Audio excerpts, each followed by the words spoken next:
பாதையில் கர்த்தரை நீ தேடினார், தென்படுவார், உனக்கு முன் வருவார். முழு மனதோடு அவரை நீ கூப்பிட்டார், பதில் தருவார், வழி காட்டிடுவார். மகளிர் மன்றாட்டு ஜெப நேரம், மன்றாடி ஜெபிக்க இரு தருணம். மகளிர் மன்றாட்டு ஜெப நேரம், மன்றாடி ஜெபிக்க இரு தருணம்.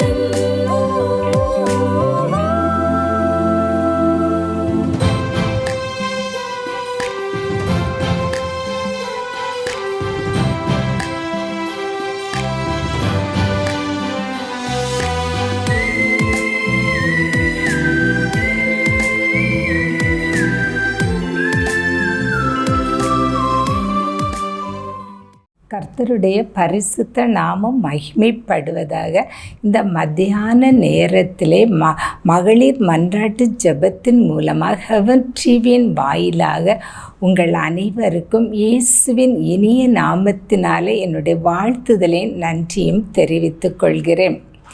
இந்த நேரத்தில் நாம் சற்று நேரம் ஒரு சில வசனங்களை தியானித்து விட்டு நம்ம ஜெபத்திற்கு நேராக கடந்து செல்கிறோம். நாம் வாழ்ந்து கொண்டிருக்கிற இந்த உலகமானது துன்பங்களும் பாடுகளும் பிரச்சனைகளும் வேதனைகளும் ஆபத்து நிறைந்த ஒரு உலகத்தில் தான் நாம் வாழ்ந்து கொண்டிருக்கிறோம். இந்த உலகத்தில் நாம் வாழ்வது மிகவும் கடினமான ஒன்று. கர்த்தருடைய பாதுகாப்பு நமக்கு மிகவும் அவசியமாய் இருக்கிறது. தீங்கு நாளில் அவர் நம்மை தம்முடைய கூடார மறைவிலே ஒளித்து வைத்து பாதுகாக்கிற கர்த்தர் நம்முடைய கர்த்தர். இந்த நேரத்திலே நாம் கூப்பிடும்போது நமக்கு பதில் தருகிறவர் கர்த்தர். நாம் ஆவியோடு உண்மையோடு அவரை நாம் கூப்பிட வேண்டும். முழு இருதயத்தோடு முழு ஆத்மாவோடு நாம் கர்த்தரை தேட வேண்டும்.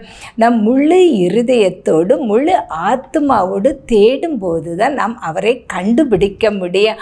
அவர் நம்முடைய விண்ணப்பங்களுக்கு பதில் தர முடியும்.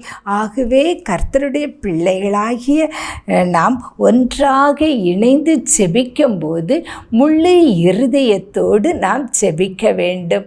முழு மனதோடு செபிக்க வேண்டும். வெளி சிந்தனைகள் எல்லாவற்றையும் நீங்கள் எடுத்து போட்டுவிட்டு கர்த்தரை நோக்கி நீங்கள் பாருங்கள்.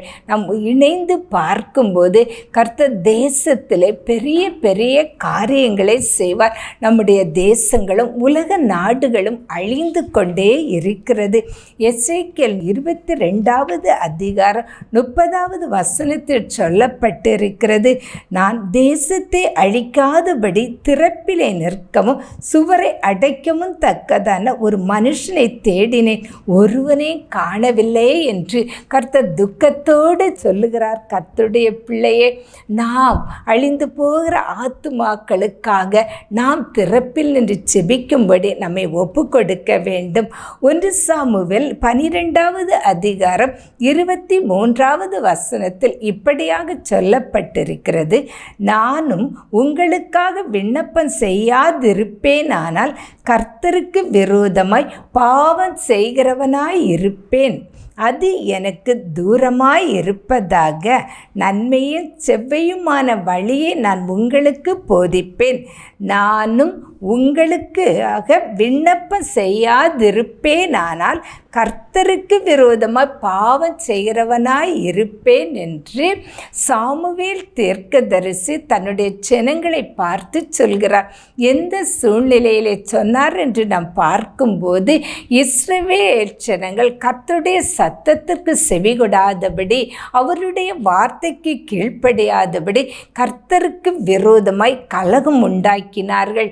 இதனாலே கர்த்தருடைய கோபம், அவர் கர்த்தருடைய கை இந்த ஜனங்களுக்கு விரோதமாய் எழும்பி நின்றது. அந்த வேளையில்தான் அந்த ஜனங்கள் சாமுவேலை பார்த்து சொல்லுகிறார்கள், நாங்கள் சாகாதபடிக்கு உம்முடைய அடியாருக்காக நீர் விண்ணப்பம் செய்யும் என்று வேண்டிக் கொள்கிறார்கள். அந்த வேளையில் சாமுவேல் சொல்லுகிறார், நானும் உங்களுக்காக விண்ணப்பம் செய்யாதிருப்பேன், ஆனால் கர்த்தருக்கு விரோதமாய் பாவம் செய்கிறவனாய் இருப்பேன் என்று. ஆம், கர்த்தருடைய பிள்ளைகளை சாமுவேல் சொல்லுகிறார், நான் உங்களுக்காக விண்ணப்பம் செய்யாமல் இருப்பேன், ஆனால் நான் கர்த்தருக்கு விரோதமாய் பாவம் செய்கிறவனாய் இருப்பேன் என்று நாம் நினைத்து கொண்டு இருக்கிறோம். மற்றவர்களுக்கு ஜெபிக்காதது ஒரு பாவம் கிடையாது. பாவம் என்றால் கலாத்தியர் 5:19, 21 வசனங்களில் நிறைய காரியங்கள் பாவத்தை குறித்து சொல்லப்பட்டிருக்கிறது. மாமிசை கிரியைகள் என்று சொல்லப்பட்டிருக்கிறது. விபச்சாரம், வேசித்தனம், அசுத்தம், காம விகாரம், விக்கிரக ஆராதனை, பில்லி சூனியம், பகைகள், கோபம், சண்டைகள், பிரிவினைகள், மார்க்க போதகங்கள், பொருளாசை, கொலைகள், வெறிகள், களியாட்டு, இவைகள்தான் பாவம் என்று நாம் நினைக்கிறோம். ஆனால் வேத வசனம் நமக்கு தெளிவாக சொல்கிறது. இந்த நாளிலே சாமுவேல் மூலம் கர்த்தர் நமக்கு உணர்த்தி தருகிறார், இவைகள் மட்டும் பாவம் அல்ல. மற்றவர்களுக்காக நம்ம ஜெபிக்காமல் இருப்போமானால் அதுவும் பாவம் என்று நமக்கு வேத வசனம் இந்த நாளிலே உணர்த்தி தருகிறது. கர்த்தருடைய பிள்ளைகளே, எத்தனையோ நாட்களிலே இந்த வசனங்கள் நமக்கு உணர்த்தி தந்திருக்கலாம். ஆனால் நாம் உணர்வடைகிறோமா? உணர்வடையாதவர்களாய் நாம் இருக்கலாம். இந்த நாளிலே நாம் உணர்வடையும்படி கர்த்தர் மறுபடியும் இந்த வசனங்களை நமக்கு ஞாபகப்படுத்தி தருகிறார். கர்த்தருடைய பிள்ளையே, நாம் மற்றவர்களுக்காக நாம் செபிக்க வேண்டும். அழிந்து போகிற ஆத்துமாக்களுக்காக ஜெபிக்க வேண்டும். அழிந்து போகிற நம்முடைய தேசத்திற்காக ஜெபிக்க வேண்டும். உலக நாடுகளுக்காக ஜெபிக்க வேண்டும்.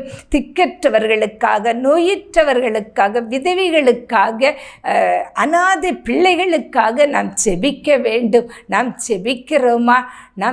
நம்மை நாம் சிந்தித்து பார்க்க வேண்டும். நாம் நினைக்கிறோம், எனக்காக ஜெபிக்கவே எனக்கு நேரம் இல்லை, அப்படி இருக்கும்போது நான் மற்றவர்களுக்காக நான் எப்படி ஜெபிப்பேன் என்று நீங்கள் நினைத்து கொண்டு இருக்கலாம் கர்த்தருடைய பிள்ளைகளை. ஆனால் நாம் உலக பிரகாரமான காரியங்கள், எவ்வளவோ காரியங்கள் செய்ய நமக்கு நேரம் இருக்கிறது. ஆனால் மற்றவர்களுக்காக ஜெபிப்பதற்கு ஏன் நமக்கு நேரம் இல்லை? கர்த்தருடைய பிள்ளைகளை, அந்த நேரத்தை நாம் தான் ஒதுக்க வேண்டும்.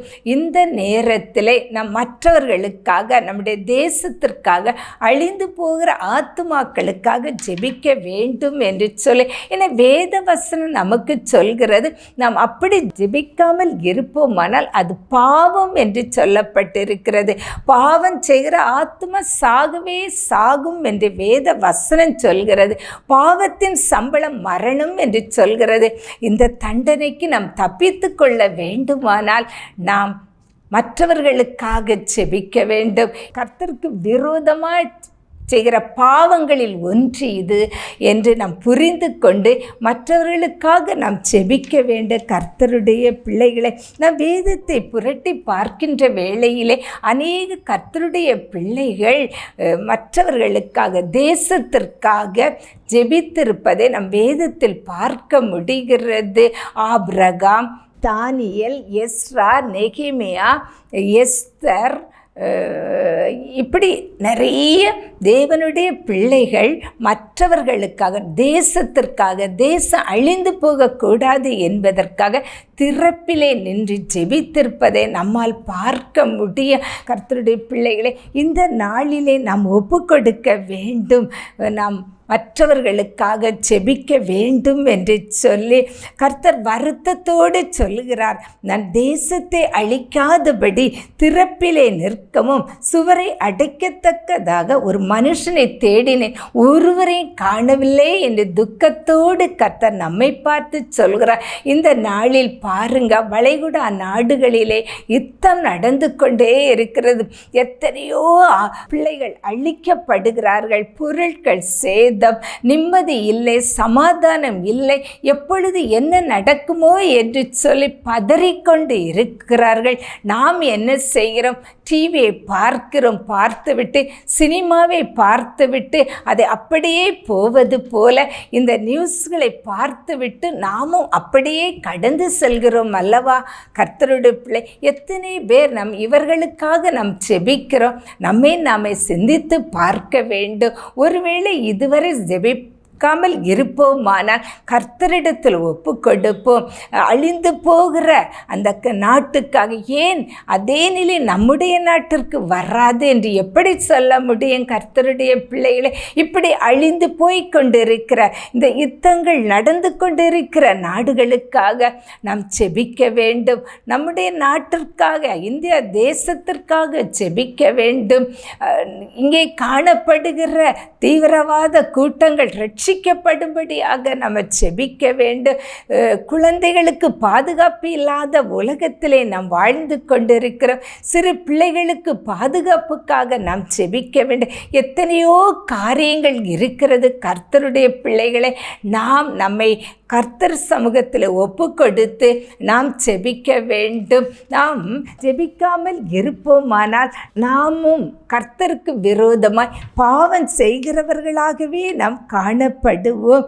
சங்கீதம் 106 அதிகாரம் 22, 23 வசனங்களை நாம் வாசித்து பார்க்கும்போது, தங்கள் இரட்சகராகிய தேவனை மறந்தார்கள், ஆகையால் அவர்களை நாசம் பண்ணுவேன் என்றார். அப்பொழுது அவரால் தெரிந்து கொள்ளப்பட்ட மோசே அவர்களை அவர் அழிக்காதபடிக்கு அவருடைய உக்கிரகத்தை ஆற்றும் பொருட்டு அவருக்கு முன்பாக திறப்பின் வாயில் நின்றார் என்று சொல்லி பார்க்கிற.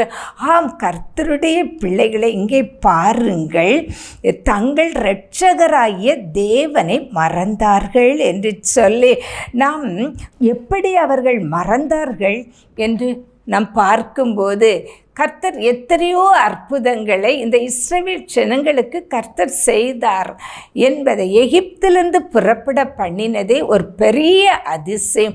எல்லாவற்றையும் மறந்து விட்டார்கள். செங்கடலை பிளக்க பண்ணி அதை தாண்ட பண்ணினதை மறந்து விட்டார்கள். யோர்தானை தாண்ட பண்ணினதை மறந்து விட்டார்கள். கண்மலையை பிளந்து தண்ணீரை கொடுத்ததை மறந்து விட்டார்கள். வனாந்தரத்திலே அப்பத்தை கொடுத்ததை, இறைச்சியை கொடுத்ததை எல்லாவற்றையும் மறந்து விட்டார்கள். மறந்துவிட்டு என்ன செய்தார்களாம் பாருங்கள். சங்கீதம் 106:19 சொல்லப்பட்டது, அவர்கள் ஓரேப்பிலே ஒரு கன்றுக்குட்டியை உண்டாக்கி வார்ப்பிக்கப்பட்ட விக்கிரகத்தை நமஸ்கரித்தார்கள் என்று சொல்லி பார்க்கிறோம். அவர்கள் ஓரேப்பிலே ஒரு கன்றுக்குட்டியை உண்டு பண்ணி வார்ப்பிக்கப்பட்ட விக்கிரகத்தை நமஸ்கரித்தார்கள் என்று பார்க்கிறோம். யாத்திராக நம்ம 32வது அதிகாரத்தை நாம் பார்க்கும்போது, இந்த கன்றுக்குட்டியை எப்படி இஸ்ரவேல் ஜனங்கள் உண்டாக்கினார்கள் என்பது தெளிவாக சொல்லப்பட்டிருக்கிறது. கர்த்தருடைய பிள்ளையே, மோசே மலையிலிருந்து இறங்கி வர தாமதித்த உடனே இந்த ஜனங்கள் என்ன செய்கிறார்கள்? ஆரோனிடம் போய் முறையிடுகிறார்கள். எங்களை எகிப்திலிருந்து அழைத்து வந்த மோசைக்கு என்ன சம்பவித்ததோ நாங்கள் அறியோம். ஆதலால் நீர் எழுந்து எங்களுக்கு முன் செல்லும் தெய்வங்களை எங்களுக்கு உண்டு பண்ணும் என்றார்கள். எங்களுக்கு முன் செல்ல தெய்வத்தை உண்டு பண்ணும் என்று சொன்னபோது, இங்கே ஆரோன் என்ன செய்கிறான்? ஒரு கன்றுக்குட்டியை உண்டு பண்ணுகிறான். உண்டு பண்ணிவிட்டு என்ன செய்கிறார்கள் பாருங்கள். யாத்திராக 32:8 வசனம், அவர்களுக்கு நான் விதித்த வழியை அவர்கள் சீக்கிரமாய் விட்டு விலகினார்கள். அவர்கள் தங்களுக்கு ஒரு கன்றுக்குட்டியை வார்ப்பித்து அதை பணிந்து கொண்டு அதற்கு பலியிட்டு, இஸ்ரவேலே, உங்களை எகிப்திலிருந்து அழைத்து கொண்டு வந்த உங்கள் தெய்வம் இவைகளே என்று சொன்னார்கள். எவ்வளவு வேதனைக்குரிய சம்பவம் யோசித்து பாருங்கள். எத்தனையோ அற்புதங்களை, எவ்வளவோ அடையாளங்களை செய்து செய்து அந்த எகிப்திலிருந்து அடிமைத்தனத்திலிருந்து கர்த்தர் இந்த இஸ்ரவேல் ஜனங்களை கொண்டு வந்தாங்க. எல்லாவற்றையும் மறந்துவிட்டு அந்த கன்றுக்குட்டியை உண்டு பண்ணி இதுதான் தெய்வம், இதை வணங்குங்கள் என்று சொல்வதை நாம் பார்க்கிறோம். கர்த்தருடைய பிள்ளைகளை நாமும் கூட அநேக நேரங்களில் இப்படி தான் இருக்கிறோம். சில அற்புதங்கள், சில காரியங்கள் நம்முடைய வாழ்க்கையிலே நிறைவேற அது தாமதித்து போகும்போது நாம் என்ன செய்கிறோம்?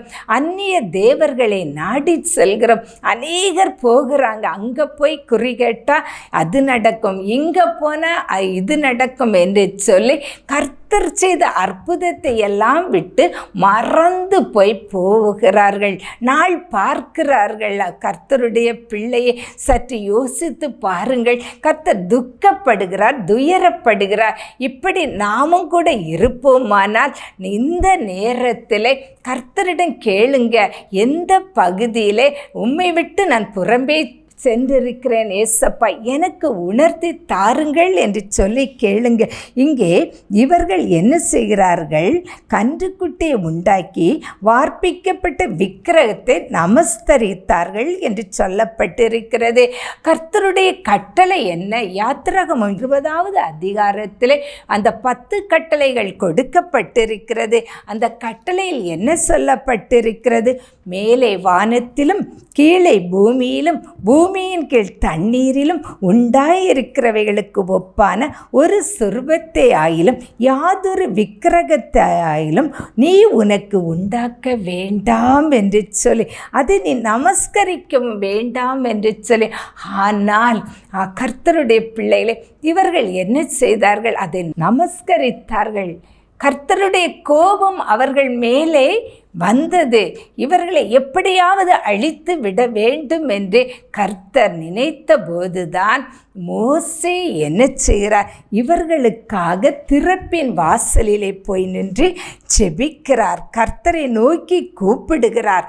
கூப்பிடும்போது 14வது வசனத்தை நாம் பார்க்கும்போது, அப்பொழுது கர்த்தர் தமது ஜனங்களுக்கு செய்ய நினைத்தது தீங்கை செய்யாதபடிக்கு பரிதாபம் கொண்டார் என்று சொல்லி. நம்முடைய கர்த்தர் எவ்வளவு நல்லவர் பாருங்கள். நமக்காக பரிதாபம் கொள்ளுகிறவர். எவ்வளவு பெரிய தப்பை இந்த இஸ்ரவேல் ஜனங்கள் செய்த போதிலும் மோசே அவர்களுக்காக திறப்பில் நின்றபோது செய்வேன் என்று சொன்ன தீங்கை செய்யாதபடிக்கு கர்த்தர் பரிதாபம் கொண்டார். ஹல்லேலூயா. கர்த்தருடைய பிள்ளைகளை, அப்படிப்பட்ட கர்த்தரை நாம் என்ன செய்ய வேண்டும்?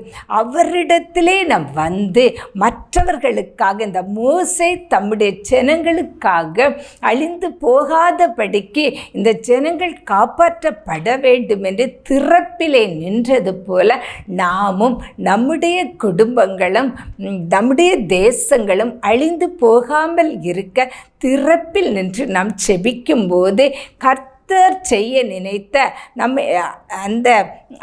நம்முடைய தவறுதல் நிமித்தம், தப்புகள் நிமித்தம், நம்ம கர்த்தருக்கு விரோதமாய் செய்த குற்றங்களின் நிமித்தம் நம்மை அழிக்க வேண்டும் என்று கர்த்தர் நினைத்திருந்தால் கூட அவர் என்ன செய்வாராம்? நாம் அவரிடத்தில் போய் ஜெபிக்கும்போது, அவரை நோக்கி நம்ம கூப்பிடும்போது கர்த்தர் நமக்கு செய்வேன் நினைத்த தீங்கை செய்யாதபடிக்கு அவர் மனம் மாறுவார் என்று சொல்லி இந்த நாளில் தெளிவாக சொல்லப்பட்டிருக்கிறது. ஆம், கர்த்தருடைய பிள்ளைகளை நாம் என்ன செய்ய வேண்டும்? நாம் மற்றவர்களுக்காக செபிக்க வேண்டும். நாம் அப்படி செபிக்காமல் இருப்போமானால் நாம் கர்த்தருக்கு விரோதமாய் பாவம் செய்கிறவர்களாய் இருப்போம். அழிந்து போகிற ஆத்துமாக்களுக்கு, நம்முடைய குடும்பங்களுக்காகவும் நாம் திறப்பில் நின்று செபிக்க வேண்டும். இந்த வேளையிலே நாம் சில காரியங்களுக்காக நாம் செபிக்க போகிறோம். நாம் மற்றவர்களுக்காக செபிக்கும் போது கர்த்தர் நமக்கும் விடுதலை தருவார். யோபு தன் சிநேகிதனுக்காக ஜெபித்த போது அவருடைய சிறையிருப்பு நீக்கப்பட்டது. கர்த்தருடைய பிள்ளை ஆகவே அவருடைய பிள்ளைகளாகிய நாம் என்ன செய்ய வேண்டும்? மற்றவர்களுக்காக ஜெபிக்க வேண்டும். நமக்காகவும் நம்ம ஜெபிக்க வேண்டும். மற்றவர்களுக்காக ஜெபித்துட்டு பேசாமல் இருந்து விடக்கூடாது. நமக்காகவும் நாம் ஜெபிக்க வேண்டும். இந்த வேளையில் என்னோடு கூட நீங்களும் சேர்ந்து ஒரு மனதோடு சில காரியங்களுக்கு ஜெபிப்போம். ஹல்லேலூயா. அப்பா ஜீசஸ் உம்மை நாங்கள் துதிக்கிறோம் ராஜா, துதிக்கிற ஸ்தோத்தரிக்கிறோம்.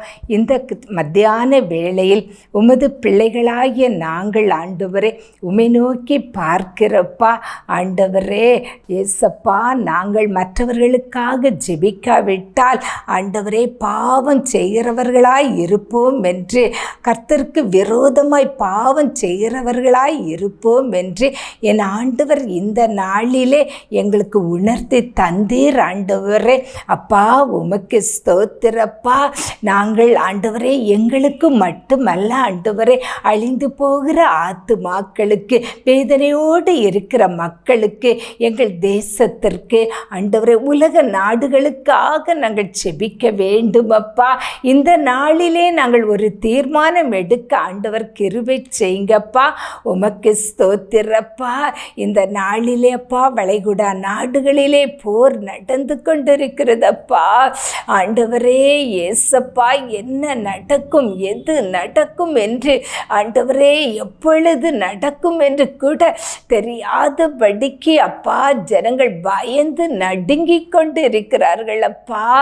என் ஆண்டவர் அந்த இடத்திலே போய் சமாதானத்தின் உடன்படிக்கை செய்யும்படியாக நாங்கள் செபிக்கிறப்பா. தேசத்திலே சமாதானத்தை கட்டளையிடுவேன் சொன்னீரப்பா. அந்த தேசங்களில் வளைகுடா நாடுகளிலே சமாதானத்தை கட்டளையிடுங்க ஏசப்பா. நீர் கட்டளையிடுங்க. காற்றையும் கடலையும் அதட்டின போது, அவைகளுக்கு கட்டளை கொடுத்த போது அவைகளெல்லாம் கீழ்ப்படிந்ததே ஆண்டவரே. இந்த நாளிலே அப்பா ஏசப்பா அந்த நாடுகளிலே சமாதானத்தை கொடுக்கும்படியாக, சமாதானம் உண்டாகும்படியாக ஏசப்பா கட்டளை கொடுங்கப்பா. அமைதல் உண்டாகட்டும். இறையாதே அமைதலாய் இரு என்று சொல்லி அமைதல் உண்டாகட்டும். இயேசுவின் நாமத்தில் நாங்கள் செபிக்கிறப்பா. உமக்கு ஸ்தோத்திர ஸ்தோத்திர ஸ்தோத்திரம். தலைவர்கள் உள்ளங்களில் பேசுங்கப்பா, பேசுங்க ஆண்டவரே. வைராக்கியங்களும் பொறாமைகளும் போராட்டங்களும் எல்லாம் மாறி போகட்டும். இயேசுவின் நாமத்தில் நாங்கள் செபிக்கிறப்பா. இதன் நிமித்தம் ஆண்டவரே உலக நாடுகளில் எல்லாம் ஆண்டவரே பொருட்கள் தட்டுப்பாடு எல்லாம் வருகிறது ஆண்டவரே. அப்பா இதனால் எல்லா நாடுகளும் பாதிக்கப்படுகிறதப்பா. எந்த ஒரு நாட்டுக்கும் எந்த ஒரு பாதிப்பும் வராதபடிக்கு இந்த போரை அமைதலான முறையிலே சமாதானத்தோடு நிறுத்த என் ஆண்டவர் கிருபை செய்யும்படி இயேசுவின் நாமத்தில் நாங்கள் செபிக்கிறோம் ஆண்டவரே. இன்னும் தகப்பனே ஏசப்பா, எங்கள் இந்தியா தேசத்திலே ஆண்டவரே அப்பா, நாங்கள் வாலிப பிள்ளைகளுக்காக நாங்கள் செபிக்கிறப்பா. ஆண்டவரே தவறான வழியில் போய்கொண்டிருக்கிறார்கள் அப்பா. உம்மை விட்டு தூரமாய் போய்கொண்டிருக்கிற வாலிபர்கள் அநேகர் அப்பா. மது பழக்கத்திற்கும் ஆண்டவரை போதைகளுக்கு அடிமைப்பட்டு காணப்படுகிறார்கள் அப்பா. தங்கள் வாழ்க்கையை கெடுத்து கொண்டு இருக்கிறார்கள் அப்பா. என் ஆண்டவர் தாமே இந்த வாலிபர்களை தொடும்படியாக நாங்கள் செபிக்கிறப்பா. உம்முடைய பிள்ளைகளாக இவர்களை மாற்றுங்கப்பா, மாற்றுங்க ஆண்டவரே. உமக்கு ஸ்தோத்திரப்பா. தங்களை தாங்களை கெடுத்து கொள்ளாதபடிக்கு ஆண்டவரே இந்த பிள்ளைகளோடு நீர் இடைப்படுங்கப்பா, இடைப்படுங்கப்பா. இன்னும் சின்ன குழந்தைகளுக்கு பாதுகாப்பு இல்லை ஆண்டவரே, பாதுகாப்பை கொடுங்கப்பா. இன்னும் அநேக குடும்பங்கள் ஆண்டவரே நாங்கள் பேப்பரில் படிக்கிறப்பா. ஆண்டவரே இயேசப்பா, கடன் தொல்லையின் நிமித்தம் குடும்பமாக தங்கள் உயிரை மாய்த்து கொள்கிறார்கள் அப்பா. இவர்களுக்காக நாங்கள் செபிக்கிறோம் ஆண்டவரே. ஆண்டவரே இப்படிப்பட்ட நிலை ஆண்டவரே ஒரு குடும்பத்திலும் நடக்காதபடிக்கு ஆண்டவரே நீர் கிருபை செய்து ஆண்டவரை இன்னும் வாழலாம், இந்த கடன்களை எல்லாம் தீர்க்க முடியும் என்று அவர்களுக்கு ஒரு பலனையும் தைரியத்தையும் கொடுத்து இந்த பிள்ளைகள் வாழ ஆண்டவர் உதவி செய்யும்படியாக நாங்கள் செபிக்கிறோம். ஆண்டவரே உமக்கு ஸ்தோத்திரப்பா. அவன் டிவி குடும்பத்துக்காக நாங்கள் செபிக்கிறப்பா. மருத்துவச்சிகள் தேவனுக்கு பயந்தபடியினாலே அவர்கள் குடும்பங்கள் தழைக்கப்பட்டதுப்பா. அப்படியே இந்த ஹெவன் டிவி குடும்பங்கள் பிள்ளைகள் ஒவ்வொருவரும் தழைக்கட்டும் அப்பா. எந்தெந்த பகுதிகள் பிள்ளைகளுக்கு ஆண்டவரே ஆசீர்வாதம் இல்லாதபடி தடையாய் காணப்படுகிற அந்த பகுதியெல்லாம் உம்முடைய ஆசீர்வாதத்தினால் நிரப்புங்கப்பா, நிரப்புங்க. பிள்ளைகள் தேவைகள் சந்திக்கப்படட்டும் அப்பா, சந்திக்கப்படட்டும் ஆண்டவரே. சிங்கக்குட்டிகள் தாழ்ச்சியடைந்து பட்டினியாய் இருக்கும். கர்த்தரை தேடுகிறவர்களுக்கு ஒரு நன்மையும் குறைபடாது என்ற வார்த்தையின்படி உம்முடைய ஊழியத்தை செய்கிற உமது பிள்ளைகளுக்கு எந்த ஒரு குறையும் வராதபடிக்கு ஏசப்பா நீர் காத்து கொள்ளுங்கப்பா. ஹெவன் டிவியின் மூல நேபாள் தேசத்திலே நடைபெறுகிற ஊழியங்களுக்காக நாங்கள் செபிக்கிறோம், மிஷினரிகளுக்காக செபிக்கிறப்பா. அந்த மிஷினரி குடும்பங்கள் தழைக்கட்டும் அப்பா, தழைக்கட்டும். அவர்கள் தேவைகள் சந்திக்கப்படட்டும் அப்பா. அவர்கள் ஊழியம் செல்ல போகிற பாதைகளிலே ஆண்டவரே, என் ஆண்டவர் அந்த இடத்துல நீர் ஓரைப்பிலே உங்களுக்கு முன்பாக நான் நிற்பேன் என்று சொன்னது போல பிள்ளைகள் ஊழியம் செய்ய புறப்பட்டு போகிற இடத்திற்கு இயேசப்பா பிள்ளைகள் போய் சேர்வதற்கு முன்பாக நீர் அந்த இடத்திலே நின்று உம்முடைய வல்லமை விளங்கட்டும் அப்பா, அற்புதங்கள் நடக்கட்டும் அப்பா, குடும்பத்தின் தேவைகள் சந்திக்கப்படட்டுப்பா. இதை நடத்துகிற பிரதர்க்காக குடும்பத்துக்காக நாங்கள் செபிக்கிறப்பா. உம்முடைய கரம் பிள்ளைகளோடு இருக்கட்டு. அவர் செய்கிற முயற்சிகள் ஒவ்வொன்றிலே ஏசப்பா நீங்கள் கூட இருந்து அதை நடத்தும்படியாய் செபிக்கிறப்பா. எங்கள் தமிழ்நாட்டில் ஆண்டவரே எலெக்ஷன் இருக்கிறதப்பா. ஆண்டவரே அந்த நாளை உமது கரத்தில் கொடுக்கிறப்பா. நல்ல பாதுகாப்போடு அமைதலாய் நடக்கவும் உமக்கு சித்தமானவர்கள் வர நீர் கிருபை செய்யும்படி இயேசுவின் நாமத்தில் நாங்கள் செபிக்கிறோம் நல்ல பிதாவே. ஆமேன், ஆமேன். துவைக்கவும் என்று நான் இருந்தேன், ஜெபிக்கவும் கொடுக்கவும் என்று தான் உணர்ந்தேன். சமைக்கவும் துவைக்கவும் என்று நான் இருந்தேன், ஜெபிக்கவும் கொடுக்கவும் என்று தான் உணர்ந்தேன்.